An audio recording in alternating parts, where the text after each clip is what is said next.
Alors maintenant un exo en deux parties. Alors on nous fixe dans la première partie, deux entiers k et n.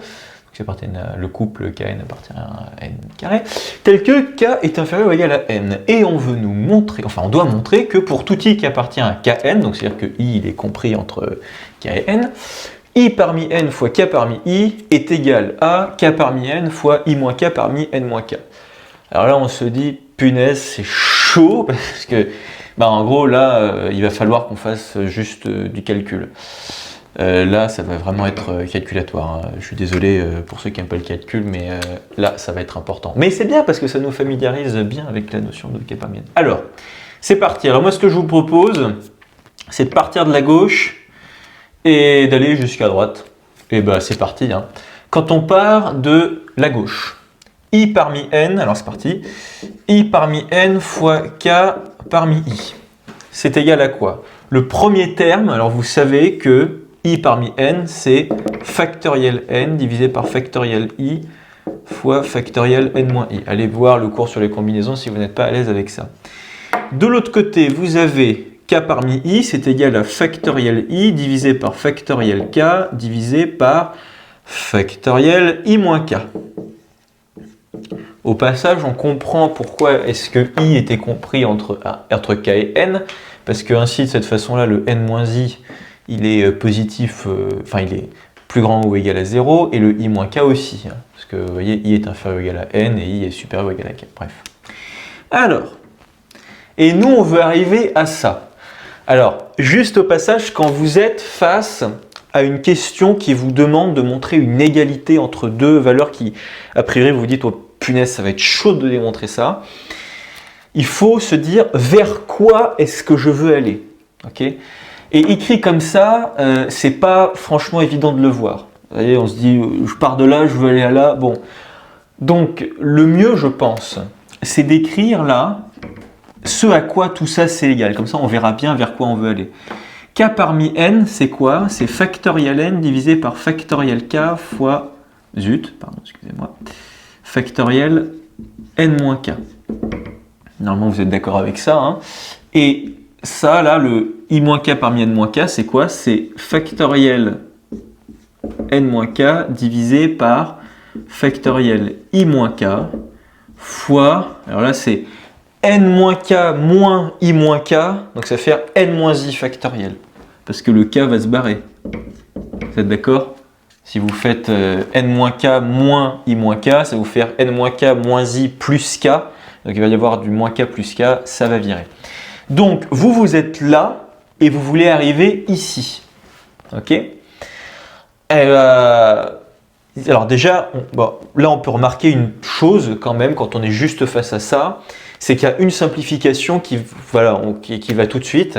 C'est le factoriel i qui est ici au numérateur et au dénominateur. Bon, dénominateur et numérateur. Donc, si bien qu'il vous reste factoriel n sur factoriel n moins i. Ok?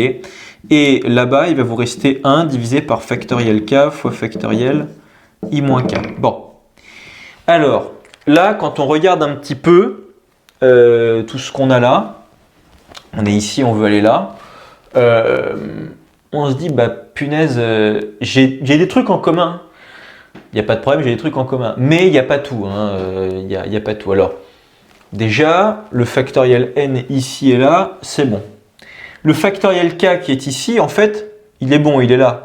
Et je peux tout à fait, étant donné qu'on a une fraction, enfin je veux dire là, en fait, ce qu'on a, c'est factoriel n divisé par n moins i factoriel fois k factoriel, etc. Donc le factoriel k, on peut tout à fait le mettre de ce côté-là. Donc on va mettre le factoriel k de ce côté-là. Ok. Alors là, je vais dire, on a un gros problème. Je n'ai pas encore fini d'écrire, mais j'y arrive. On a un gros problème, si vous regardez bien.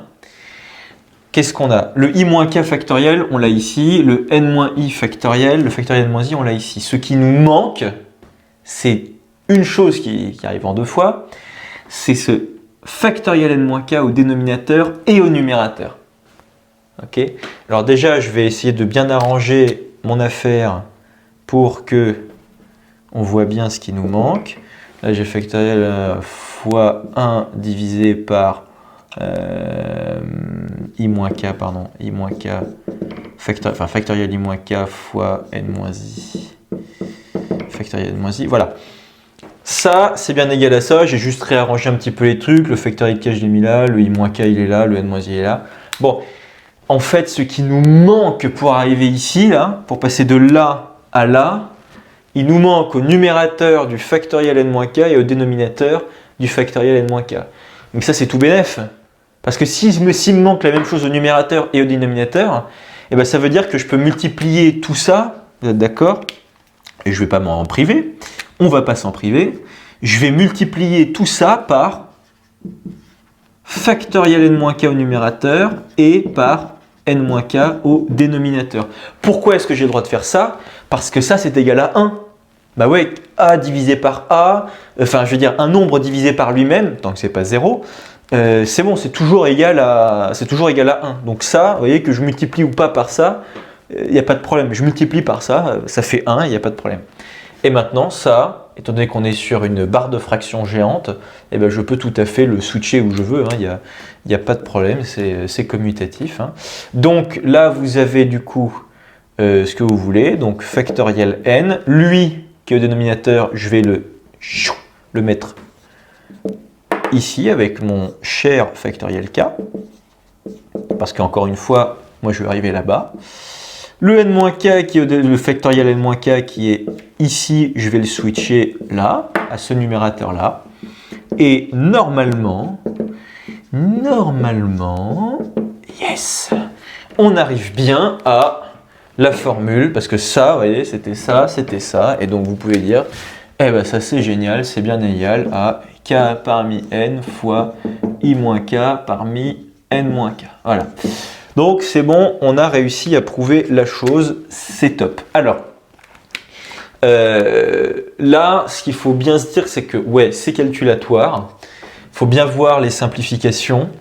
Ensuite, il faut se dire, il faut toujours, quand vous êtes encore une fois, quand vous êtes face à des questions qui demandent des égalités qui ne semblent pas obvious, voyez, n'hésitez pas à écrire ce vers quoi vous voulez arriver. Vous voyez ce que je veux dire?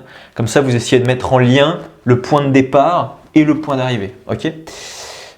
Ensuite, bah ouais, faut arranger un peu toute cette affaire. Et alors, le gros secret, enfin le gros secret, c'est pas du tout un secret du tout même, mais l'astuce, si vous voulez, c'est ça là, c'est vous regardez ce qui vous manque, vous dites ah punaise, c'est quand même cool, il me manque une chose au numérateur et au dénominateur, et si ça se trouve c'est la même chose, et ben je multiplie en haut et en bas par cette même valeur parce que ça c'est égal à 1, voyez. Et ensuite vous switchez tous vos trucs et vous trouvez bien le résultat. Ok, maintenant on va passer à la deuxième partie de l'exercice. Alors maintenant la deuxième partie de l'exercice, alors nous on vient de prouver que vous aviez pour tout kn, enfin voilà, vous avez i parmi n fois k parmi i est égal à k parmi n fois i-k parmi n-k, et on vous demande d'en déduire que pour tout x réel, vous avez la somme pour i allant de k n de tout ça, là, i parmi n fois k parmi i fois x puissance n-i est égal à k parmi n fois 1 plus x puissance n-k. Alors là, vous voyez en déduire, et puis de toute façon, même s'il n'y avait pas marqué en déduire, il faut vraiment voir que ici, là, vous avez exactement ça, ce que vous avez démontré avant. Encore une fois, dites-vous bien que si dans un exo, on vous demande de démontrer quelque chose, ça n'est pas que pour le fun, même si c'est marrant parfois de démontrer un truc, mais là, c'est vraiment genre, on va l'utiliser ça. Hein. Donc, il ne faut pas hésiter une seule seconde. Ça, là, vous l'utilisez direct. Alors, vous dites que ça, c'est égal, je ne réécris pas tout, mais donc c'est égal à la somme pour i allant de k à n. Vous remplacez ça par ce que vous avez là, direct. Voilà, il n'y a pas de problème. n-k fois x puissance n-i. Donc encore une fois, nous, on est ici et on veut arriver là. Okay, on vient de remplacer ça par ce qu'on avait calculé juste avant, c'est bon. Là, il y a une chose en particulier qu'il faut bien voir et dont il ne faut pas avoir peur, encore une fois. C'est que le compteur ici, qui c'est? Le plus souvent, nous, on était très souvent, et dans la majorité des exercices, vous avez un truc du style K, c'est le compteur, et il part d'une borne, par exemple 0, et il va jusqu'à n, etc. Le plus souvent, on avait des trucs comme ça. Et vous aviez à l'intérieur des K, des N, bon bref.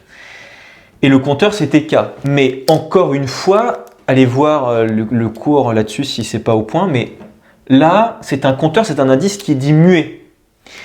Ça veut dire que là, vous pouvez mettre absolument n'importe quelle lettre. Vous voyez, ça pourrait être J, ça pourrait être vraiment tout ce que vous voulez. Le truc qui est important ici, c'est que le compteur, c'est I. Okay, c'est lui qui compte. Donc ça veut dire que, étant donné que c'est lui qui compte, là vous voyez, là il y a du I, là il y a du I, là il y a du I, et ben ça veut dire que ceux qui sont variables, entre guillemets, c'est eux là. C'est eux, c'est ces deux I là qui sont liés à ce symbole de la somme. Vous voyez ce que je veux dire? Tout comme quand vous avez ça, par exemple, et ben là, qui est-ce qui est lié à la somme? C'est le K, vous voyez? Le N, absolument pas. Le N, c'est une borne, vous voyez, vous pourriez très bien le sortir. Bref, c'est le K là qui est lié. Il y a une liaison entre ce K-là et ce K-là, qui est ici un compteur. Et là, ce qui est perturbant, c'est que I, il commence justement à un K. C'est pas du tout celui-là, hein, ça n'a rien à voir. Mais ce que je veux dire, c'est que K ici, il est fixé. Il est fixé. C'est exactement comme si c'était 0 ou quoi. Vous voyez, il est ici, vous voyez. Pour tout K qui appartient à N. C'est I qui bouge et K, c'est une borne cette fois-ci. C'est pas le compteur. Ok, faut vraiment voir ça. K, c'est pas du tout le compteur, c'est une borne fixe. C'est une borne fixe. Le compteur, celui qui bouge, c'est I. Ok. Donc ça veut dire, étant donné que c'est I le compteur et que K est une constante, N aussi est une constante, enfin je veux dire c'est une borne, voyez, mais ça veut dire que là, ce K parmi N qui est là, voyez, ça là, ça veut dire que vis-à-vis de la somme dont le compteur est I, c'est une constante, voyez, que je peux très bien, une constante multiplicative, donc je peux la sortir de la somme. Eh bien, on va pas s'en priver, c'est parti, on la sort. Voyez, je sors tout ça de là, et il me reste donc cette fameuse somme que je réécris, I moins K parmi N moins K fois X puissance N moins I. Voilà. Bon, eh ben c'est pas trop mal ma foi, parce que regardez, nous on est là, ok, et on veut arriver ici. Encore une fois, très important, c'est I le compteur, ok, hein, c'est pas K, K c'est une constante, ok, ici. Donc, nous on a ça, et on veut arriver là. Le K parmi N, on l'a ici et là. Ça veut dire sans doute, et oui, ça veut forcément dire que tout ça là, c'est égal à 1 plus x puissance n moins k. Comment va-t-on montrer ça? Vous êtes là-dessus, vous avez du 1 plus... Là c'est un truc du style genre a plus b puissance n. Voyez, bon, là vous avez du n moins k, mais peu importe. Là, il faut penser binôme de Newton, binôme de Newton. Sauf que, encore une fois, dans le binôme de Newton, il faut à tout prix plusieurs choses, mais déjà il faut que la borne inférieure ce soit 0. Okay. Il faut qu'ici vous ayez le truc de votre compteur, voyez, c'est-à-dire que là, étant donné que le compteur c'est I, là il vous faut I à tout prix. Ensuite, il faut que la borne supérieure ce soit égale à ce que vous avez là. Et enfin, normalement, il vous faut du A puissance I, et fois B puissance, fois B puissance I moins ce que vous avez au-dessus. Okay. Ça moins, pardon, ce que vous avez au-dessus moins I, pardon. Et bien c'est parti. Pour ça, on va tout simplement faire un changement d'indice. Hein. C'est-à-dire que I, là, vous voulez le faire commencer à 0. Là, vous voulez avoir du I, ben c'est kiff-kiff. Hein. Vous augmentez de I, là, vous êtes d'accord que vous voulez lui ajouter K unité. Vous voyez, pour passer de I moins K à I, il faut rehausser tout ça de K unité. Vous voyez? Et donc, c'est parti. Hein. On va faire ça. N moins K, il ne bouge pas. C'est une constante. Là, j'ai juste changé mon I en I plus K. Ok. X puissance N moins... Alors là, j'ai changé mon I en I plus K. Donc, là, en fait, ce que je vais avoir, c'est N moins I moins K. Parce que c'est N moins I plus K, avec les parenthèses, donc ça va vous donner N moins I moins K. Ok. Ok. Donc là, on est d'accord dans tous les dans tous les éléments de ma somme, j'ai augmenté i de k unités pour pouvoir faire apparaître le i qui est là. Et donc du coup, pour compenser, entre guillemets, je vais devoir abaisser mes bornes de k unités. Et i maintenant, la borne elle était à k, maintenant elle est à 0. N, la borne supérieure aussi, pour compenser, je vais la baisser de k unités, et là c'est nickel. C'est absolument nickel parce que on a exactement ce qu'on veut. Bon, le k parmi n, on s'en fiche, c'est une constante, ok. Mais là, vous voyez, on peut vraiment appliquer le binôme de Newton parce que vous avez bien i là qui commence à 0, là vous avez i, là vous avez une borne, supérieure, bon, qui est égale à celle-là.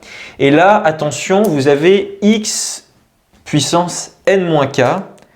Vous avez x puissance n-i moins k. Vous voulez faire apparaître le binôme de Newton. Le binôme de Newton, bon, dans ce cas-là, on va prendre du coup a plus b puissance n-k. Vous êtes d'accord que c'est la somme pour k allant de 0 à n-k. On va prendre, excusez-moi justement, i. C'est la somme pour i allant de 0 à n-k. Là j'ai pris exprès n-k pour pouvoir faire une comparaison avec ça. De a. Qu'est-ce que je raconte? De i parmi n-k fois a puissance i, ok, fois b puissance n-k moins i. Okay, parce que dans le binôme de Newton normal, entre guillemets, c'est a plus b puissance n est égal à la somme pour i allant de 0 à n de i parmi n fois a puissance i fois b puissance n moins i. Mais là, vous avez n-k en borne supérieure, donc vous remplacez simplement n par n-k, k est une constante ici. Okay. Donc là, en fait, le x puissance n-i moins k, c'est mon b. Voyez, mais c'est juste que mes puissances ne sont pas rangées dans le bon ordre. J'ai n-i moins k, mais c'est tout à fait n-k moins i. Voyez, le k et le i, je peux les intervertir. Donc c'est ce que je vais faire, c'est ce qu'on va faire. X puissance n-k moins i, et on va simplement rajouter un 1 puissance i, ici. Il n'y a pas de problème, parce que 1 puissance i, c'est toujours la même technique. Hein. On multiplie par 1 puissance i, parce que ça fait toujours 1, il n'y a pas de problème. Et là, normalement, si on applique le binôme de Newton, ça, qu'est-ce que ça nous donne? Eh ben, a, c'est égal à x ici, et b, c'est égal à 1. Donc, ça nous donne x plus 1 puissance n-k. Et je pense que normalement, c'est bon, c'est le résultat. Bon, c'est 1 plus x. Bon, x plus 1, si vous voulez, allez, juste pour être sympa, on va avec l'énoncé. Ah, c'est bon, on vient de trouver le bon résultat. Alors, donc, ce qu'il fallait bien faire, c'était voir déjà le lien avec ce qu'on avait fait juste avant. Okay. Faire très attention au compteur, qui ici est i. Et ne pas se laisser avoir ou se laisser déstabiliser par le fait que k ici est une borne. Même si dans la plupart des exercices, c'est le compteur k. Le compteur, on l'appelle k le plus souvent. Ici, c'est une constante, ça ne bouge pas. Okay, donc ça, ensuite, il faut le sortir, machin. Ensuite, bien sûr, vous êtes face à ça, vous voulez faire apparaître un binôme de Newton. Avec ici i qui est le compteur, et il faut faire le changement de variable adéquat. Et vous tombez bien là-dessus. Et encore une fois, la multiplication par 1 puissance, ce que vous voulez, c'est toujours très important pour un binôme de Newton. Et ben voilà, c'est tout pour cet exo.